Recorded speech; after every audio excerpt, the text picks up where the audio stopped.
Creo que tanto tú como tus compañeros, aprovecho también para decirlo en forma genérica, quiero agradecer la claridad de exposición que habéis tenido todos vosotros como representantes de vuestros equipos.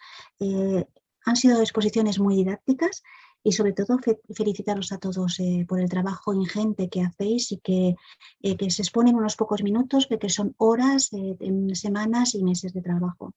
Fíjate, Silvia, yo creo que el simple título de hacer una ponencia sobre Pompeya ya a todos nos suscita muchísima fascinación. Yo creo que desde que empieza a excavarse Pompeya con Carlos III en el siglo XVIII, todos los años esperamos con ansias a ver qué se va a descubrir, qué vamos a conocer de este maravilloso yacimiento, que ha pasado a ser ya no un yacimiento, sino un archivo de memoria para conocer el mundo de la antigüedad.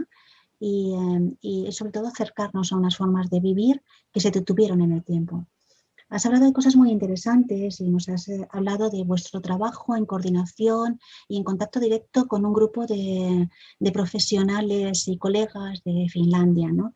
Habéis trabajado, ellos trabajaban en Marcus Lucretius y vosotros en Ariadna. También sé que en la Casa Ariadna también trabajó un equipo de arqueólogos valencianos y también sobre la consolidación de pinturas.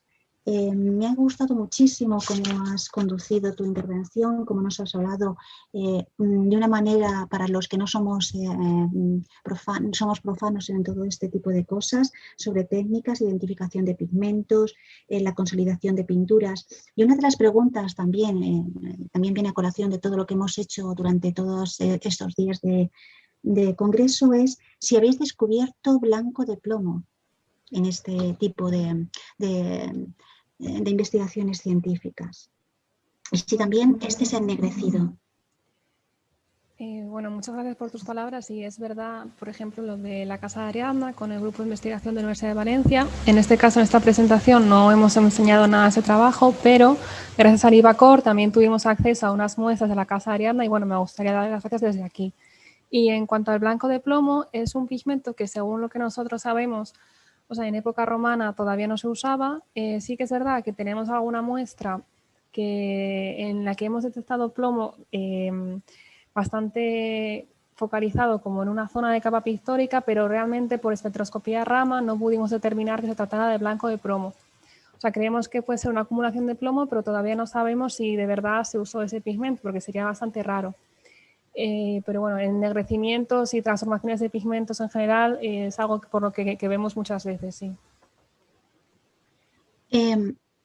Muchísimas gracias. Otra cuestión interesante es que sois muchísimos equipos de diferentes países trabajando de forma conjunta al mismo tiempo, entonces solo tienes que ir a ese yacimiento, visitarlo y es muy interesante no solamente por lo que ves, sino por los grupos de trabajo internacionales que estáis trabajando al mismo tiempo. Mi pregunta esta es mía. ¿Os ponéis en contacto entre vosotros para poner en valor todos estos datos que estáis sacando sobre pinturas? Porque está muy bien descubrir las técnicas, descubrir qué pigmentos se utilizaron y conocer la pintura de la antigüedad, que es siempre la preocupación, ¿no? O sea, ¿qué nos ha quedado de todo lo que decían los antiguos? Sin embargo, una vez hechos estos trabajos de investigación, vosotros entre los equipos os ponéis de acuerdo para intercambiar datos, ver qué metodología es más eficaz y sobre todo es un yacimiento al aire libre. Cómo se consolida, cómo vamos a protegerlas y una vez sacadas a la luz, vamos a hacer que pervivan en el tiempo, claro. Me interesa muchísimo a nivel particular. Muchísimas gracias, Silvia. Bueno, pues sí, efectivamente trabajan muchos equipos de diferentes países y en comparación con cómo eran las excavaciones del siglo XIX actualmente, para poder tener un permiso para excavar allí te tienes que comprometer también a restaurar todo lo que excavas, que es por ejemplo lo que hace el equipo de la Universidad de Valencia. Y en nuestro caso, nosotros realizamos estos intercambios en congresos y también, bueno, hablando con el parque, pero no existe como una red a nivel internacional de investigadores que trabajan en Pompeya y que se comunican entre ellos y creo que es una muy buena idea que deberíamos llevar a cabo, sí. Nada, muchísimas gracias. Seguir deleitándonos con estos maravillosos descubrimientos cada año y enhorabuena por el maravilloso trabajo que hacéis. Muchas gracias. Vamos a dar paso a la segunda presentación del proyecto. Vamos a hablar con Águeda. Águeda, cuando quieras.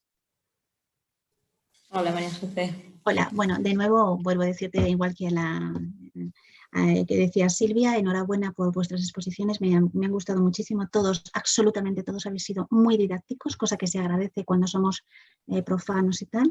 Y yo que fíjate, tu exposición he visto que nos has dado una buena exposición de lo que es un ejemplo de la metodología científica y de los pasos y de los procesos de trabajo que se realizan en este mundo de las artes decorativas, más relacionado con el mundo cerámico, que quizás es un mundo más desconocido y creemos que la cerámica no tiene tanto interés, pero es sumamente interesante. Y entonces yo te lo agradezco porque además has dicho una cosa también muy interesante de cara a todos aquellos que tienen en sus museos, ¿vale? Piezas de en este momento estoy acordándome del Museo Nacional de Cerámica en el que he trabajado tantísimos años y que teníamos en los fondos muchísimas piezas cerámicas procedentes de excavaciones arqueológicas con estas patologías de sales, ¿no? Entonces, a mí me interesa mucho saber si una vez, tú has dicho una cosa interesante, una vez eliminadas, una vez aplicados vuestros trabajos, vuestros procesos de trabajo, no sabéis qué resultados darán en las cerámicas. A mí me interesa muchísimo, porque si algo hacemos con este tipo de cerámicas y con vuestro trabajo es ponerlas en valor en los museos. ¿Hay algún tipo de seguimiento una vez eliminadas estas sales? Pues te agradezco enormemente que me hagas esta pregunta. De hecho, con el caso de estudio de las cerámicas del yacimiento de Guarrazar estamos haciendo un seguimiento. Entonces, tras los tratamientos se han devuelto las cerámicas al almacén del yacimiento, que es de donde las recogimos, y se van a dejar allí 6 meses en las condiciones del almacenamiento, que no están para nada controladas, y vamos a ver cómo evolucionan, porque uno de los problemas que pueden aparecer tras estos tratamientos son sales solubles, que no son para nada estables con las condiciones climáticas no controladas. Entonces, estamos esperando porque sería en noviembre cuando las tengo que recoger y ahí volveremos a hacer análisis para ver si efectivamente han aparecido sales solubles o no y en ese caso las volveríamos a dejar para para continuar con el seguimiento más a largo plazo. Y ese sería como nuestro análisis a corto o medio plazo. Muchísimas gracias. Yo creo que vamos a esperar con expectación estos resultados, sobre todo por lo que te digo, porque la apuesta en valor siempre va a ser en los museos. Otra cosa que me ha gustado muchísimo y que creo que tiene muchísimo potencial de la cerámica y es que nos habéis enseñado el reverso de determinadas piezas, es decir, es como dar la vuelta al arte, ¿no? No solamente hay que mirar la pieza, sino lo que nos indica y ese diagnóstico de vamos a ver cómo podemos ponerlo en valor. La aplicación didáctica que tiene esto, darle a conocer al público que visita los museos de cerámica, que vean algo más allá de la estética, de la evolución, de las formas y de la evolución de las colecciones cerámicas, sino también que detrás de todas estas piezas, las piezas tienen también patologías y que vosotros sois un equipo que está detrás y que nos ayuda a comprender también cómo evolucionan y cómo el tiempo interviene en ellas a través de este tipo de sales que se depositan. Y ello, por último, es la última pregunta que te voy a hacer, es que si habéis detectado en este estudio de investigación que las piezas acumulan más sales dependiendo de dónde se encuentren, o esto todavía no lo habéis hecho. No, porque como estamos trabajando con probetas cerámicas, no hemos podido tener acceso a probetas, a muestras reales y no hemos podido hacer ese estudio. Sí que hemos hecho, con el crecimiento de sales en las probetas, hemos visto que a mayor temperatura de cocción el crecimiento de sales es más dificultoso, posiblemente porque la porosidad es más baja. Entonces, eso también podría extrapolarse a muestras originales, pero no es un estudio que hayamos hecho, tampoco es uno de los objetivos, o sea, sería como otra línea de investigación, puesto que los objetivos de este proyecto es elaborar los tratamientos que son eficaces y verificar que además son seguros. Respecto a la cristalización de sales, no podemos ampliar tanto porque nos perdemos en el resto de objetivos, pero sí que es una línea que vimos durante la fase del crecimiento de sales, pero en la que no podemos ahora mismo, que no podemos abordar con más detenimiento. Bueno, muchísimas gracias, Agueda. Sumamente interesante. Gracias a Y ti. nada, simplemente os animo a que, terminada esta línea de investigación, iniciéis esa otra, que sobre todo la gente que somos de museos nos interesa muchísimo. Muchísimas Lo gracias. tendré en cuenta. Gracias, María José. Gracias a ti. Por favor, Aleix. Hola, Aleix. Bueno, de nuevo, igual que los ponentes anteriores, muchísimas gracias por la claridad de tu exposición. Se agradece muchísimo que seáis tan didácticos. Me ha interesado muchísimo tu exposición y cómo nos has aclarado de forma, como te digo, muy didáctica el uso y las ventajas de esta técnica de fotogrametría, la precisión que se requiere, toda la profundidad de campo que se necesita y que seguramente los que no somos ajenos a esto desconocemos, y sobre todo que detrás hay un ingente trabajo y laborioso trabajo de horas. Me ha interesado además muchísimo que vengáis de un museo como puede ser el Museo de Ciencias Naturales, con miles de especímenes, porque quizás mucha gente desconozca que cuando se crean los museos, los primeros museos que se crean con ese carácter científico de conocimiento, de transferencia de conocimiento, siempre son los museos de ciencias, y en este caso de ciencias naturales, son los más antiguos. Y me ha interesado sobre todo, aparte de tu exposición que ha sido muy didáctica y muy desglosada paso por paso, que has dicho una cosa muy interesante y has dicho que el objetivo es siempre el uso científico y divulgativo de estos recursos, ¿no? Y que lo utilizáis, y me están preguntando también a través del WhatsApp si estas experiencias, cómo las estáis difundiendo al público. Bueno, muchas gracias por tus palabras. Yo no estoy en el museo, yo soy externo, yo soy restaurador externo y que he participado en este proyecto en concreto, y en relación a la difusión no te podría dar respuesta concreta porque sé que el museo cuenta con la plataforma Bioexplora, donde está colgando a día de, bueno, donde ya se pueden consultar a día de hoy a nivel científico los modelos 3D de la colección de vertebrados, de las mandíbulas y los cráneos que os enseñé en un inicio, y también tiene una cuenta en Sketchfab donde se pueden consultar sus modelos 3D también de vertebrados, esqueletos montados y demás. Estos especímenes más pequeños todavía no se han publicado, diría yo, y no sé qué previsión hay a nivel de difusión. Lo siento mucho por no poder concretarlo.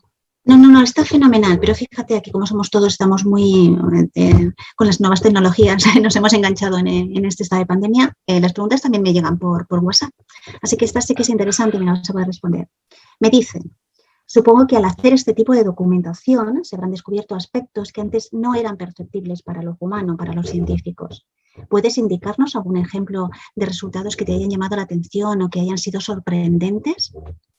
El caso es, lo que sería novedoso en este caso, bueno, es aplicar la fotogrametría a imágenes capturadas con focus stacking, que el focus stacking es este apilamiento de fotografías macro para conseguir una imagen nítida, completamente enfocada. Es precisamente en este estadio donde se pueden observar los detalles que quedaban ocultos e imperceptibles a los investigadores. Y esta técnica ya la habían empezado a utilizar a nivel científico con anterioridad. La combinación con la fotogrametría sería la parte nueva, que sería conseguir digitalizar en 3D especímenes minúsculos como esto. Bueno, a mí me fascinó digitalizar en 3D una carcoma que yo saqué de una cámara fotográfica antigua restaurando, y dije, vamos a empezar las pruebas. También estábamos en pandemia y lo hice en casa con este elemento. Evidentemente, cuando aplicas el focus stacking, lo que ves, los que no somos biólogos ni especialistas en la materia, que somos profanos como yo, porque yo vengo del mundo del patrimonio cultural también, es que todos los insectos son peludos. Y esto para mí fue una descubierta, porque no son poco peludos, son muy peludos, incluso más que yo, ¿no? Y a nivel de esta aproximación o fascinación, ¿no? Sería en este primer paso del focus stacking y de la fotografía macro. A nivel de pasarlo al 3D ya no se consiguen nuevas perspectivas, sí que nos permite pues todo este mundo digital y tridimensional que, bueno, aplicarán, supongo, pues distintas metodologías de estudio de volúmenes, o incluso nos podríamos plantear la sección de las antenas, calcular volúmenes o grosores de las patas. Pero yo aquí ya, como no soy biólogo, me cae un poco grande, la verdad. Muchísimas gracias. Yo creo que es un mundo absolutamente fascinante y solamente teníamos que ver las imágenes que has puesto en tu presentación para saber que nos introducimos además en un mundo de ficción, de un mundo imaginario maravilloso y que es todo un mundo por descubrir, ¿no? El mundo que podemos ver a los bichitos tan pequeñitos y que no nos los imaginábamos. Así que enhorabuena a ti, enhorabuena a todo vuestro equipo de trabajo y muchísimas gracias por haberos presentado a Ciencia y Arte. Gracias.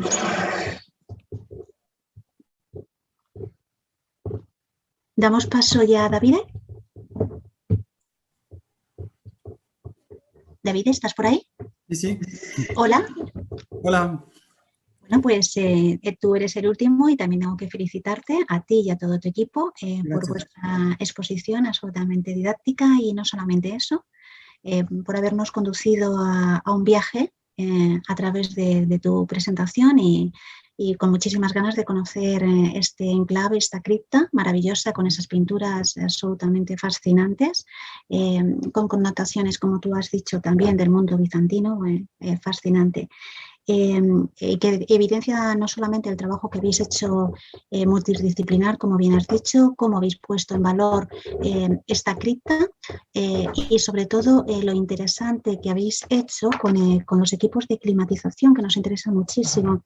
Y una de las preguntas también que me ha llegado por WhatsApp es que estos sensores que controlan la climatización externa, si lo habéis puesto en relación a la afluencia también de visitantes y si tenéis estudios posteriores de cómo han influido también en la alteración del clima que aparece en esta cripta y tal.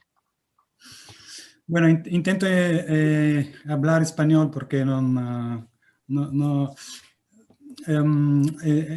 habíamos hecho un monitoreo microclimático de un año y durante ese año no había ninguna visita, entonces no tenemos datos sobre una posible interferencia con la presencia de visitantes, ¿no? Pero ese sistema de climatización se puede ajustar en base al tipo de datos que nos envía el sistema. Y entonces, cuando tienen visitas, podemos averiguar si hay cambios grandes de los parámetros. Pero no tenemos experiencia anterior de visitas con numerosas personas, con tantas personas.